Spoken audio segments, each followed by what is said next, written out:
आज का आजाद सिपाही अखबार आपने पढ़ा क्या? पढ़ते रहिए अपना लोकप्रिय दैनिक अखबार आजाद सिपाही। नमस्कार, आजाद सिपाही के प्राइम बुलेटिन में आपका स्वागत है। मैं हूं राहुल सिंह। कोरोना के सक्रिय मरीजों की दर में झारखंड 5वें नंबर पर, दुमका, रांची, जामताड़ा और पाकुड़ में स्थिति गंभीर। दूसरी खबर, इरफान अंसारी ने कहा कि भाजपा ने ब्राह्मणों को धोखा दिया, राज परिवार जैसे चमकते सितारे को बुझा दिया। तीसरी खबर, रिम्स के ब्लड बैंक तक पहुंचा कोरोना, एम्बुलेंस चालक भी पॉजिटिव।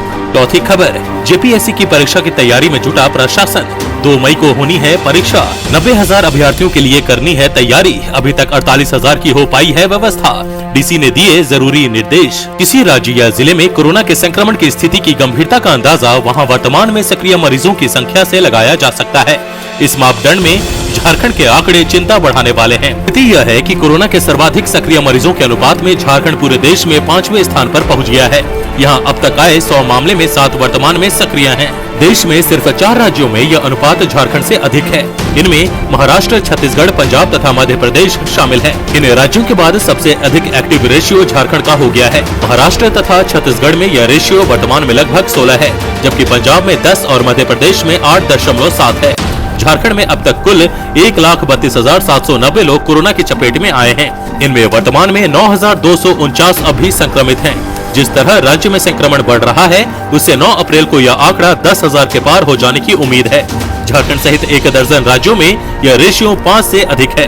बाकी अन्य राज्यों में यह एक्टिव रेशियो 5 से कम है। झारखंड के विभिन्न जिलों की बात करें तो दुमका, रांची, जामताड़ा, पाकुड़ में स्थिति गंभीर है।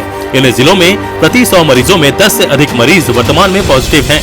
दुमका में यह रेशियो सर्वाधिक है, 19.56 है। यहाँ 100 में लगभग 20 वर्तमान में संक्रमित है। इतना अधिक रेशियो महाराष्ट्र और छत्तीसगढ़ में भी नहीं है।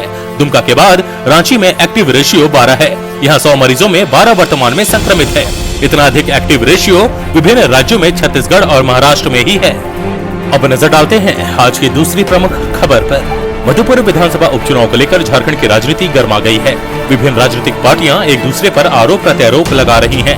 इसी क्रम में शनिवार को जामताड़ा के विधायक डॉक्टर इरफान अंसारी ने मधुपुर विधानसभा उपचुनाव में राज परिवार को टिकट नहीं देने पर भाजपा पर निशाना साधा है। उन्होंने कहा है कि भाजपा ने ब्राह्मण समाज के साथ धोखा किया है। राज परिवार जो चमकता हुआ सितारा था, उसे बुझा दिया। कांग्रेस विधायक ने सवाल उठाते हुए कहा है कि क्या ब्राह्मण समाज भाजपा को वोट करेंगे। इरफान अंसारी ने कहा कि रणधीर सिंह को सपना देखना छोड़ देना चाहिए, उन्हें ग्राउंड पर आना चाहिए। कहा कि मधुपुर विधानसभा उपचुनाव में दलित समुदाय हफीजुल हसन अंसारी को वोट करेगा। इरफान अंसारी ने भाजपा को निशाने पर लेते हुए कहा है कि बीजेपी ने ब्राह्मण को जड़ से ही उखाड़ कर फेंक दिया है। एक भी ब्राह्मण भाजपा को वोट नहीं करेगा। उन्होंने कहा कि यह बाबा नगरी है। मैं बाबा की कसम खाकर कहता हूं कि अगर एक भी ब्राह्मण ने वोट किया तो ब्राह्मण का नामो निशान मिट जाएगा। इरफान अंसारी ने कहा कि ब्राह्मण को आपने कुचल दिया है। राज परिवार भाजपा का ब्राह्मण नेता था और मंत्री था। जिसने गद्दारी की, आपने उसे टिकट दे दिया। इरफान अंसारी ने कहा कि ब्राह्मण मेरे साथ है, इरफान से ब्राह्मण है। उन्होंने कहा कि हमने बादल पत्रले कृषि मंत्री जैसा नेता को पैदा किया। देखिए आज बादल कहाँ हैं? 2 भाई थे हम लोग, आज बादल मंत्री हैं। दिल बड़ा होना चाहिए, भाजपा के पास दिल नहीं है। बता दें कि मधुपुर विधानसभा उपचुनाव में भाजपा ने गंगा नारायण सिंह को टिकट दिया है। राज परिवार मधुपुर से 2 बार विधायक रह चुके हैं। राज परिवार का टिकट काटकर भाजपा ने आजसू से भाजपा में शामिल हुए गंगा नारायण को टिकट दिया है। परिवार राज्य की भाजपा सरकार में मंत्री रह चुके हैं। पिछले वर्ष हेमंत सरकार के मंत्री हाजी हुसैन अंसारी के निधन के कारण यहाँ उपचुनाव हो रहा है। अब नजर डालते हैं आज की तीसरी प्रमुख खबर पर। झारखंड में कोरोना वायरस के संक्रमण का दायरा बढ़ रहा है। रिम्स का ब्लड बैंक भी कोरोना की चपेट में आ गया है। यहाँ की एक कर्मी भी कोरोना संक्रमित हुई है। मिली जानकारी के मुताबिक ब्लड बैंक की कर्मी के परिवार के कई सदस्य भी संक्रमित हुए हैं। वहीं रिम्स ब्लड बैंक के इंचार्ज डॉक्टर सुषमा ने कहा कि ब्लड बैंक में काम का बोझ बढ़ गया है। प्लाज्मा लेने के लिए कोरोना संक्रमित व्यक्ति के परिवार के लोग रिम्स ब्लड बैंक पहुँचते हैं। ऐसे में परिजनों को भी कोरोना के संक्रमण का खतरा रहता है और यही कारण है कि रिम्स ब्लड बैंक की कर्मचारी कोरोना संक्रमित हुई है। उन्होंने कहा कि अस्पताल में भी संक्रमित के संपर्क में आने वाले लोग घूम रहे हैं, जिस कारण ब्लड बैंक की कर्मचारी कोरोना पॉजिटिव हुई है। रिम्स में कार्यरत एक एम्बुलेंस चालक भी कोरोना की चपेट में आ गया है। गौरतलब है कि रिम्स के चालक इस संक्रमण काल में लगातार काम कर रहे हैं। रिम्स में कोरोना संक्रमित व्यक्ति की मौत होने पर रिम्स के एम्बुलेंस से शव को अंतिम संस्कार के लिए भेजा जाता है। वहीं मरीजों की सेवा में सक्रिय रहने वाले एम्बुलेंस चालक संक्रमित व्यक्ति के संपर्क में आने से पॉजिटिव हुए हैं। अब नजर डालते हैं आज की चौथी प्रमुख खबर पर। झारखंड लोक सेवा आयोग की संयुक्त असैनिक सेवा प्रारंभिक प्रतियोगिता परीक्षा 2 मई को होनी है। इसे लेकर डीसी छवि रंजन ने शनिवार को जिला शिक्षा पदाधिकारी समेत अन्य संबंधित अधिकारियों के साथ बैठक की।